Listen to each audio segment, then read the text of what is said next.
ስለ ብርሃን ስኩል ፔይ ሰምተው ይሆን? ብርሃን ስኩል ፔይ በብርሃን ባንክ የቀረበ ለተማሪዎች ለወላጆችና ለትምህርት ቤቶች ጊዜ ቆጣቢ የሆነ የኤሌክትሮኒክ ክፍያ ስርዓት ነው። ወላጆች በብርሃን ስኩል ፔይ የልጆቻቸውን የትምህርት ቤት መለያ ኮድ በመያዝ ክፍያ መክፈል፣ የክፍያ ማረጋገጫ ማግኘት፣ የክፍያ ሪፖርቶችንና ተያያዥ መረጃዎችን ባሉበት ቦታ ሆነው በሞባይል ስልካቸው ማግኘት ይችላሉ። ብርሃን ስኩል ፔይ ለትምህርት ቤቶች ክፍያን ከማቀላጠፉም በላይ ሙሉ የተማሪዎችን መረጃ ስለሚይዝ ጥቅሙ የጎላ ነው። ክፍያ ሲከፈል በቀጥታ መከታተል፣ ማዕከላዊ የሆነ የክፍያ መቆጣጠሪያ እንዲሁም የተለያዩ የክፍያ ሪፖርቶችን ማግኘት ከብዙ የብርሃን ስኩል ፔይ ጥቅሞች ጥቂቶቹ ናቸው። የብርሃን ባንክን ስኩል ፔይ በመጠቀም ጊዜውን ይቆጥቡ፣ ክፍያውን ያቀላጥፉ፣ የተሟላ መረጃን ያገኙ። ለበለጠ መረጃ በአቅራቢያ ወደሚገኝ የብርሃን ባንክ ቅርንጫፍ ጎራ ይበሉ። ብርሃን ባንክ፣ እንደ ስማችን ብርሃን ነው ስራችን። ተመልሰናል አድማጮቻችን፣ ወደ ኤፍኤም 95.1 ላይ ትገኛላችሁ። ፉትቦል ካፌ ነው ፕሮግራሙ። እንቀጥላለን። የትናንትናውን ጨዋታ በተመለከተ ነጥቦችን እያነሳን ነበር የምንገኘው። ለአርሰናል ምን ማለት ነው የሚለውንም ጉዳይ እንመልከት። ምክንያቱም ከሰንደርላንድ ጨዋታ በኋላ ወደ 9 ነጥብ ሰፍቶ የነበረው እንግዲህ ነጥብ አሁን ወደ 6 ዝቅ ብሏልና ይህንን ጉዳይ እንመልከት። በእርግጥ ሲቲ ተጫውቶ ማሸነፍ የሚችል ከሆነ ይሄ እንደሚሆን እናውቅ ነበረ። ሲቲ ግን በአንፊልድ ስለነበር ጨዋታውን የሚያደርገው 3 ነጥብ ማግኘት ይከብደዋል የሚሉ ማስቴቶች ይሰጡ ነበርና ለአርሰናል ምን ማለት ነው የሚለውን ጉዳይ እንመልከት። በጣም ወሳኝ ጨዋታ ነው ለአርሰናል። በጣም ትልቅ ሳምንት ነው ይሄኛው ሳምንት። በቀደም በእርግጥ ሰንደርላንድን በጣም ጥሩ ተጫውቶ አሸንፏል። ግን የትላንትናው ጨዋታ የሚፈጥረው የሆነ ነገር ምን አይነት ስሜት ነው የሚፈጥር ማወቅ አትችይም። ለአርሰናል ምንም አለመፍጠር ይችላል ማለት በ6 ነጥብ ልዩነት እየመሩ ነው። ስለ ሌላ ቡድን ነጥብ መጣል ተስፋ የሚያደርጉበት ምክንያት የለም። የ6 ነጥብ ባፈር አላቸው። ሲቲ ነው የአርሰናል ነጥብ መጣል የሚፈልገው እንጂ አርሰናል አይደለም። ሲቲ ነጥብ ቢጥል ጥሩ ነው የበለጠ በተዝናና ቦታ ለመቀመጥ። ግን የራስሽ ነጣ የምትወስኙ አንቺ ከሆንሽ በአንቺ ላይ የሚመሰረት ይሆናል። የአርሰናል የዚህ ዓመት የዋንጫ ተስፋ በአርሰናል የተመሰረተ በአርሰናል ተጫዋቾች ላይ የተመሰረተ በአርሰናል ተጫዋቾች ብቃት በአርሰናል ተጫዋቾች በጣም ቁልፍ በሆኑ የሲዝኑ ሞመንቶች ላይ ያሉ እንዲህ አይነት ኤክስፒሪየንሶችን በእርጋታ መቋቋም መቻል ላይ የሚመሰረት ነው። 6 ነጥብ ርቀት አርብ የነበረው ርቀት ነው ዛሬ ያለው። አርብ የነበረው ርቀት ነው ዛሬ ያለው ብቻ ሳይሆን አንድ ጨዋታ አንሷል ከአርብ 24ኛው ሳምንት ላይ ነበር 25ኛው ሳምንት ላይ 14 ጨዋታ ይቀር ነበር 13 ጨዋታ ነው ይቀር። ስለዚህ ወደ ፊኒሺንግ ላይን እየቀረብሽ ነው ማለት ነው። እንዴት ፕሮሰስ እንደሚያደርጉት አላቅም። የትላንትናውን ጨዋታ የሚያዩ ከሆነ አየዋለሁ ብሏል አርቴታ ተጠይቆ በቀደም ከጨዋታው በፊት ከሰንደርላንድ ጨዋታ በኋላ መሰለኝ። እና ግን የሚቀጥሉት ጨዋታዎች በጣም ወሳኝ ናቸው ለአርሰናል። 13 ጨዋታ ይቀራል። ከሚቀጥሉት 5 ጨዋታዎች 4ቱ ከሜዳ ውጭ የሚያደርጋቸው ጨዋታዎች ናቸው። ኦፍኮርስ አንዳንዶቹ እንደ ወልቭስ አይነት ቡድኖች ናቸው፣ ልክ ነው። ግን ከሜዳ ውጭ የሚያደርጋቸው ጨዋታዎች ናቸው። እኔ እንዲያውም በቴንሽኑ ጊዜ ለአርሰናል ከኤምሬትስ ውጭ መጫወት ሳይሻለው አይቀርም እላለሁ። ነገሮች እየሰሩ በማይመስልበት ጊዜ ድንገት ስቴዲየሙ በሙሉ እዛ አይነት ምንድነው የተባበረ ቴንሽን ውስጥ የመግባት ኮሌክቲቭ ጭንቀት ውስጥ የመግባት ነገር በሌሎች ጨዋታዎችን ስላየን እኔ አሁን በዚህ ሰዓት በኤምሬትስ ከመጫወት ከሜዳ ውጭ መጫወት በተለይ በፕሪሚየር ሊግ ማለት ነው ሳይሻለው አይቀርም። ግን ከባድ ነው ከሜዳ ውጭ መጫወት። እሱን ደግሞ አሳንሰን ማየት የለብንም። በእርግጥ ይሄኛው ሳምንት ማንቸስተር ዩናይትድ አርሰናል ብቻ ናቸው መሰለኝ በሜዳቸው ያሸነፉት። ሌሎቹ በሙሉ ከሜዳቸው ውጭ ነው ያሸነፉት። ቀጥሎ ግን ብሬንፎርድ እንደሚያገኙት የፎርም ቴብል አለ አይደለም ምሳ ብዙ ጊዜ የፎርም ቴብል የሚባል ያለፉትን 5 ጨዋታዎች ብቻ ወስደሽ ነው። እኔ ያለፉትን 10 ጨዋታዎች ወሰድኩኝ ወደ ኋላ ሰፋ እንዲልልን ሳምፕሉ እና ቦርንመዝ ያለበትን ሁኔታ ማመናት ሲል ቦርንመዝ ሁለተኛ ነው ባለፉት 10 ጨዋታዎች ብቻ ባለው ፎርም ባለፉት 10 ጨዋታዎች ሁለተኛ ነው ቦርንመዝ። ያለፉትን 10 ጨዋታዎች ውጤቶች ወስደሽ የሁሉንም ቡድኖች ቴብል ብትሰሪ ሁለተኛ ነው። ቀደም ጥቂት ለማንሳት እንደሞከርኩት ዋና አሰልጣኙን በጣም አስፈላጊ ተጽዕኖ የነበራቸውን ለብሬንፎርድ ሁለመናው የነበሩትን አሰልጣኝ አጥቷል። አምበሉን አጥቷል ወደ አርሰናል ክሪስተን ኖጋር። ቪሳ ወደ ቶተናም ሄዷል። ምቤሞ ወደ ማንቸስተር ዩናይትድ ሄዷል። እነዚህ በጣም ቁልፍ ተጫዋቾች ናቸው። እነዚህን ባጡበት ሲዝን አሁን ለአውሮፓ ቦታዎች ነው የተጫወቱ ያሉት። ኬት አንድሪውስ ይህንን ኃላፊነት ከመቀበላቸው በፊት የብሬንፎርድ የቆመ ኳስ አሰልጣኝ የነበሩ ሰው ናቸው።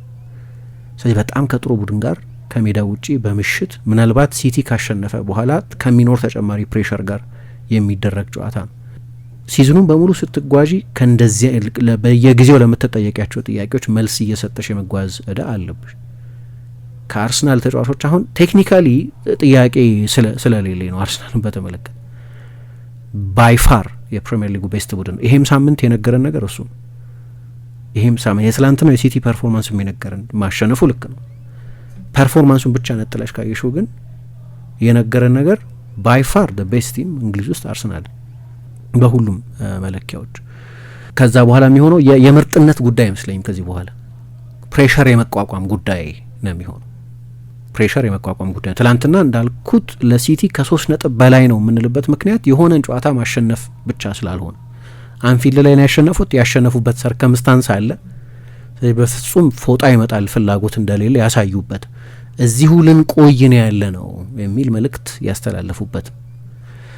ስለዚህ ብዙ ጊዜ እንደምንለው በአርሰናልና በዋንጫ መካከል ያለው አርሰናል፣ የአርሰናል ትልቁ ጠላት አርሰናል በዚህ ሲዝን አንዳንድ ጨዋታዎች ላይ ያየናቸው የሚያሰጉ የሜንታል ኮላፕስስ ስለነበሩ ማለት ነው።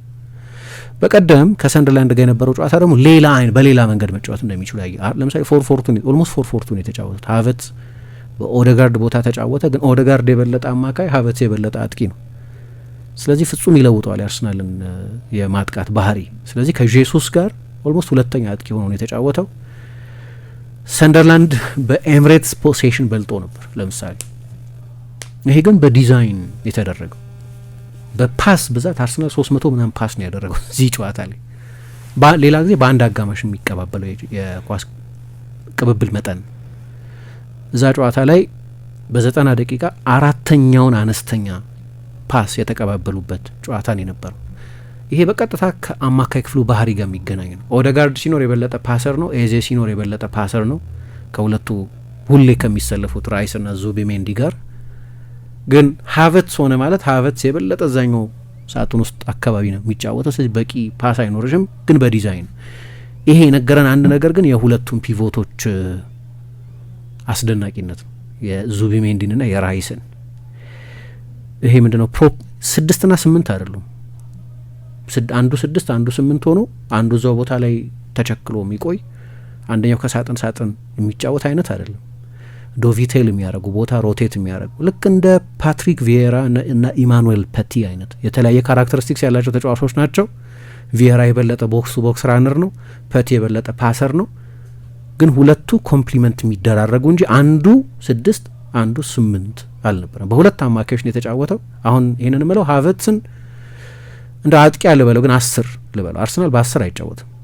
ኦደጋርድ 10 አይደለም 8 ነው ለምሳሌ። ግን 10 ቁጥር ኢን ሪል ፕሮፐር ሴንስ ኦፍ 10 ልክ እንደ ዴኒስ ቤርካምፕ አይነት 10 አድርጎ በጣም አድቫንስድ በሆነ ቦታ ነው እንዲጫወት ያደረገው። ስለዚህ ጠለቅ ያሉ ብዙ ፓሰሮች እንደ ሌሎቹ ጨዋታዎች አልነበሩትም። ስለዚህ የሁለቱ ተጫዋቾች ኃላፊነት በጣም በጣም በጣም ከፍተኛ ነበር። ዙቢሜንዲ ያንን ስፔሻል ጎል ማስቆጠሩ ብቻ ሳይሆን 4 ፓስ ብቻ ነው የተበላሸበት። ከዛ ዙቢሜንዲ ሲሄድ አሁን ዝም ብለሽ ጉግል ማነው ኦፕታ የሚሰጣቸው አሉ የሂት ማፕስ ተጫዋቾች የቱ ጋር የተገኙት የሚለው በጣም የሚገርም ነው። ተመሳሳይ የራይስን ለብቻው የዙቢሜንዲ ለብቻው ስታይ ተመሳሳይ የሜዳ ስፍራን የሸፈኑት ግን እየተፈራረቁ ነው ያንን ያደርጉት የነበሩት። ግን እንደ ካራክተር ደግሞ ቅድም እንዳልኩት ስለ ፐቲ ስናገር ፓሰር ነው የበለጠ፣ ቪዬራ የበለጠ የቦክስ ቱ ቦክስ ተጫዋች ነው። እዚህኛው ላይ ራይስ የበለጠ ቦል ኬሪየር ነው፣ የበለጠ ሯጭ ነው። ዙቢሜንዲ የበለጠ ፓሰር ነው እና ራይስ ጎል ለማስቆጠር ኢንች ነበር የቀረው። ዙቢሜንዲ ደግሞ ስፔሻል ጎል ሲያስቆጥር አይተናል። በነገራችን ላይ አዳዲስ ነገሮችን በየጊዜው ታያለች። ለምሳሌ 8 ጎል ከሳጥኖች ያስቆጥራል በዚህ ውድድር ዘመን። አርሰናል አምና በዚህ 16ኛ ነበር፣ ዘንድሮ 3ኛ ነው። በየጊዜው የበለጠ ሌሎች ጎሎች የሚያስቆጥሩባቸው መንገዶች ያገኘ ያለ ነው። ደግሞ ከተጠባባቂ ተጫዋቾችን በዚህ ውድድር ዘመን ከየትኛውም የፕሪሚየር ሊግ ቡድን በላይ ብዙ ጎል አግኝቷል። ዮኬሬስ በቀደም 2 ጎሎች ያስቆጥሯል፣ ግን ሌላ ተቀይሮ የገባው ማርቲኔሊ ሰጥቶታል። በቀደም ጄሱስ አስቆጥሮ ነበር፣ ማርቲኔሊ እንደገና አሲስት አድርጓል እዛ ጨዋታ ላይ እና ከቤንች ከሚነሱ ተጫዋቾችን ብዙ ጎሎች ያገኛል። 3ቱም ጎሎች በኦፕን ፕሌይ የተቆጠሩ ጎሎች ናቸው። ሰንደርላንድ አንኮንፈርተብል አድርጎት ነበር ለአርሰናል። በኳስ ቁጥጥር መብለጡ ብቻ ሳይሆን ብራያን ብሮቤ ባልተለመደ ሁኔታ ሳሊባን እንዲቸገር አድርጎታል። ሪካርዶ ካላፊዮሪ ከጉዳት ከተመለሰ በኋላ የሊግ ጨዋታ ሲጀምር ለመጀመሪያ ጊዜ ነበር። እሱም ጥሩ የነበረ አይመስለኝም። ከዛ ጥሩ ቡድን ነው ሰንደርላንድ በሴት ፒስስ በቆሙ ኳሶች በክፍት ጨዋታም ቢሆን በጣም ጥሩ ቡድን ነው። ዣካ አለመኖሩ የበለጠ አጎደላቸው እንጂ። ስለዚህ ያልተፈተኑ ማለት አይደለም፣ ግን የመጨረሻው 30 ደቂቃ ለምሳሌ ምንም ጫና የነበረበት አይደለም። ኮንትሮልድ ነው። ብዙ ጊዜ ዋንጫ የሚወስዱ ቡድኖች ላይ የምናየው አይነት ፍጹም የሚገርም ኮንትሮል ነበራቸው። ሰንደርላንድ እንደዛ ተጫውቶ ራያ ላይ አንድ ኦን ታርጌት ጥሩ ተጫውቶ ግን አንድ ኦን ታርጌት ነው የሞከረው። በጣም ጥሩ ሳምንት ነበር። ግን ትንሽ ስለ ዮኬሬስ ባወራም ደስ ይለኛል። ግን አሁን ዜና እንሰማለን አይደል? ተመልሰናል አድማጮቻችን። አራዳ ኤፍ ኤም 95.1 ላይ የምትገኙት ፉትቦል ካፌ ነው ፕሮግራሙ። የአርሰናልን ጉዳይ እየተመለከትን ነው። ቪክተር ዮኬሬስ 2 ግቦችን ያስቆጠረበት የሰንደርላንዱን ጨዋታ እያነሳን ነው። ስለሱም የተወሰኑ ነገሮችን እንበል። የቪክተር ዮኬሬስ ተቀይሮ ገብቶ ነው 2 ጎሎች ያስቆጠረው በቀደም። እኔ ብዙ ጊዜ እንደ አይነት ሎጂክ አለኝ እሱን በተመለከተ። እኔ ብቻም ብለው አይደለም ለነገሩ ጨዋታዎች የበለጠ በሚለጠጡበት ጊዜ ስፔሶች የበለጠ በሚገኙበት ጊዜ ዮኬሬስን ማስገባት ጠቃሚ ሳይሆን አይቀርም። ብዙ ስፔስ የሚፈልግ ተጫዋች ነው። በብዙዎቹ ጨዋታዎች ላይ የባላጋራ ቡድን በሚያሳየው የመከላከል ጠባይ ምክንያት ለዚህ ተጫዋች አስቸጋሪ ነው እንደሚታወቀው። አሁን በቀደም ጎሉን ሲያስቆጥር ሰንደርላንድ 1-0 እየተመራ ነው። ስለዚህ ወደ ጨዋታው ለመመለስ የበለጠ ሪስኮች ይወስዳል። ግን እንደ ቡድንም አርሰናል የበለጠ በሁለተኛው አጋማሽ አደገኛ እየሆነ ይላል። በፕሪሚየር ሊግ በሁለተኛው አጋማሽ የአርሰናልን ያህል ብዙ ጎሎች ያስቆጠረ ቡድን የለም፣ 31 ጎሎች። የአርሰናልን ያህል ጥቂት ጎል የተቆጠረበት ቡድን የለም፣ 11 ጎሎች ብቻ። ግን ሁለተኛው አጋማሽ ጨዋታው የበለጠ ስትረሽድ በሚሆንበት ጊዜ አርቴታ ፌመስሊ ፊኒሸርስ የሚላቸው አሉ። ከነዛ መካከል አንዱ መሆን ይችላል። ሲመጣ ያው ሁሌ እንዲጀምር ታስቦ የመጣ ተጫዋች ነው። ግን ይሄ የ5 ተጫዋቾች ለውጥ የሚባል ነገር ከመጣበት ጊዜ ጀምሮ ቤንች ላይ የሚቀመጡ ተጫዋቾች ሮል በጣም ተለውጧል። ስለዚህ የሁለተኛው አጋማሽ ላይ እነዛን 2 ጎሎች በተለይ የመጀመሪያው ጎል በጣም ጥሩ ጎል ነው። ሁለተኛው ጎል ያው ያለ ማቋረጥ መሮጡን አፕሪሺየት የምታደርግ ማርቲኔሊ ነበር፣ ፈጣን ነው። ግን ማርቲኔሊም ራሱ ለጋስ ነበር። ዮኬሬስ ያንን ጎል አስቆጠረ። 8ኛ የፕሪሚየር ሊግ ጎሉ በሁሉም ውድድሮች 13ኛ ጎሉ መሆኑ ነው። እንግዲህ በአመት 50 ምናምን ጎል ሲያስቆጥር ለነበረ ተጫዋች ትልቅ ላይ መስል ይችላል። ግን እያሳለፈ ያለው ኦልሞስት የ25 ጎል ሲዝን ነው ማለት ነው። እንግዲህ ብዙ እየተተቸለ ያለ ተጫዋች። በነገራችን ላይ ቲየሪ ኦንሪ ወደ አርሰናል በመጣበት ጊዜ በመጀመሪያዎቹ 33 ጨዋታዎች 11 ጎል ነበር ያስቆጠረው። ዴኒስ ቤርካምፕ በመጀመሪያዎቹ 33 ጨዋታዎች 10 ጎል ነበር ያስቆጠረው። ስለዚህ ቀዝቀዝ ብሎ መጀመር ሁልጊዜም ያን ያህል መጥፎ እንዳልሆነ በቲየሪ ኦንሪ አርሰናል ታሪክ፣ በዴኒስ ቤርካምፕ የአርሰናል ታሪክ ማየት ይቻላል። እና ቀስ እያለ ጥሩ እየተጫወተ ነው። አንድ የሚገርም ነገር ጃንዋሪ ከገባበት ጊዜ ጀምሮ ይሄኛው አመት ከገባበት ጊዜ ጀምሮ በፕሪሚየር ሊግ ካሉ ተጫዋቾች ሁሉ ብዙ ጎል ያገባው እሱ ነው። 8 ጎል በአንድ ወር አስቆጥሯል። የሆነ ጊዜ እንደዚህ የመጣለት ይመስል ነበር እዛ በርንሌ ላይ ጥሩ በተጫወተበት ጊዜ። ከዛ ተጎዳና ለአንድ ወር ገደማ ከሜዳ ራቀ። ሞመንተም የሚሰብር አይነት ጉዳት ነበር የገጠመው እና ተጫዋቹ በስፖርቲንግ ሊዝበንም እንደዛ ነበር ብሏል። በስፖርቲንግም ሲጀምር እኔ ከለመድኩት የጨዋታ ስልት በጣም በተለየ ሁኔታ ይጫወት ነበር። የሊጉን ባህሪ የተለየ ነበር። ተመልሳችሁ የኔን የስፖርቲንግ የተጫዋችነት ታሪክ ብታዩ ከመጀመሪያው ጨዋታ ጀምሮ ሀትሪክ እየሰራው አልነበረ ማለት ጊዜ ፈጅቶብኛል። ከዛ በኋላ ግን ለእኔም ለስፖርቲንግም በጣም ስኬታማ ጊዜ ነበር። እዚህም እንደዛ ነው የሆነው። አሁን የበለጠ ቀሎኛል፣ የበለጠ የተላመድኩ ነው ብሏል። ምንም ጥያቄ የለውም። ትራንስፎርምድ የሆነ ተጫዋች ይመስላል። ከጃንዋሪ ጀምሮ የትኛውም ተጫዋች ከሱ የበለጠ ጎል አላስቆጠረም። የአንድ ወር ከምናምን ሳምፕል ነው።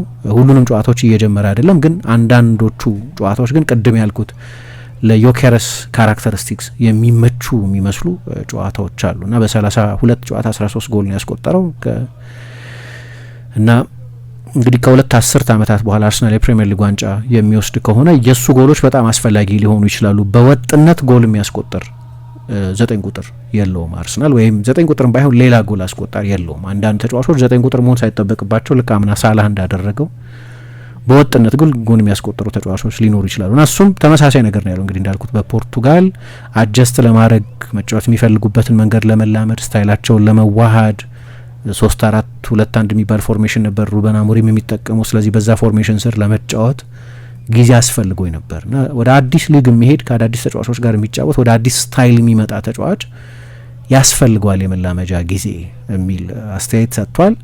በጣም ጥሩ ነበር ለሱ በቀደሙ ጨዋታ። ግን ለአርሰናልም ጥሩ ዜና ነው። የዮኬሬስም ጥሩ ጎል ማስቆጠር፣ ግን ከሁሉ በላይ የሀቨትስም መኖር። ሀቨትስ ነው ለሱ የመጀመሪያውን ኳስ የሰጠው። በጣም ስፔሻል ተጫዋች ነው ካይ ሀቨትስ ለኔ በጣም አንደኛ ሰልፍለስ ነው፣ የቡድን ተጫዋች ነው። እኔ ጎል ካላስቆጠርኩ ና የሚል አይነት ተጠናውቶ ያለው አይደለም። ደንበኛ የቡድን ተጫዋች ነው እና እንዳየነው ደግሞ ሌላ ጊዜ ካይ ሃቨርትዝ ላይ፣ ሌላ ጊዜ ማርቲን ኦዴጋርድ ላይ፣ ሌላ ጊዜ ሌላ ተጫዋች ላይ እንዳደረገው በዙሪያው ያሉትን ተጫዋቾች ሁሉ የማሻሻል ልማድ ያለው ተጫዋች ይሄንን በአርሰናል አድርጎታልና አሁን ደግሞ ሌላ አማራጭ ሆነ። ሲመለስ የነበረው ግምት በቃ ከዮኬሬስ ጋር ይፈራረቃሉ፣ በዮኬሬስ ቦታ ነው የሚጫወተው የሚል ግምት ነው የነበረው። እንደዛ አይደለም አሁን እየሆነ ያለው፣ እንደውም አብሮ ነው እያጫወታቸው ያለውና በቀደም ደግሞ እሱን መጠቀሙ አርሰናል 4 አውት ኤንድ አውት የማጥቃት ተጫዋቾች እንዲጠቀም አድርጎታል። ማድዌኬ፣ ትሮሳር፣ ሃቨት እና ዮኬሬስ ትላንት ሊቨርፑል ከተጫወተበት መንገድ ጋር በመጠኑ የሚቀራረብ ነው። አውት ኤንድ አውት ተጫዋቾችን የተጠቀሙ እና ብዙ ትችት ነበር።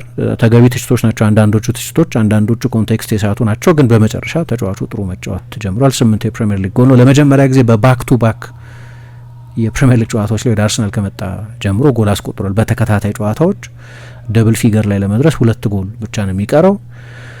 አምና ሀቨት 9 ጎል ነበር ሲዝኑን በሙሉ ያስቆጠረው። በእርግጥ ሀቨት የመጨረሻዎቹን 4 ወራት አልተጫወተም። ስለዚህ ያንን ከግምት ማስገባት ያስፈልጋል። አርሰናል ደብል ዲጂት የደረሰ ተጫዋች አልነበረውም ባለፈው ሲዝን። አሁን ዮኬሬስ 2 ጎል ነው የሚቀረው ያንን ለማድረግ 25 ሳምንት ላይ ነው ያለ ነው እና ሁለቱ አንድ ላይ ሲጫወቱ ጥሩ ምንድነው መግባባት፣ ጥሩ ኮምፕሊመንታሪቲ ያላቸው ተጫዋቾች ናቸው። ባለፈው ከካይራት አልማቲ ጋር ነበር ለመጀመሪያ ጊዜ የተጫወቱት። እዛ ጨዋታ ላይ ሀቨት አንዴ ኦፍሳይድ ሆነ እንጂ ለጄሱስ ጥፋት ተሰርቶበታል ተብሎ ባላርድ ጥፋት ተሰርቶበታል ተብሎ የተሰጠውን የፍጹም ቅጣት ምት ለጄሱስ ያንን ሰንጣቂ ኳስ የሰጠው ሀቨት ነበር። ከካይራት አልማቲ ጋር በነበረውም ጨዋታ ልክ እንደዚሁ ኤርሊ ስሩ ቦል ሰጥቶት ነበር እና የሚመቸው ይመስለኛል። በተለይ ለአንዳንድ ሁሉም ጨዋታ ላይ ላይሆን ይችላል።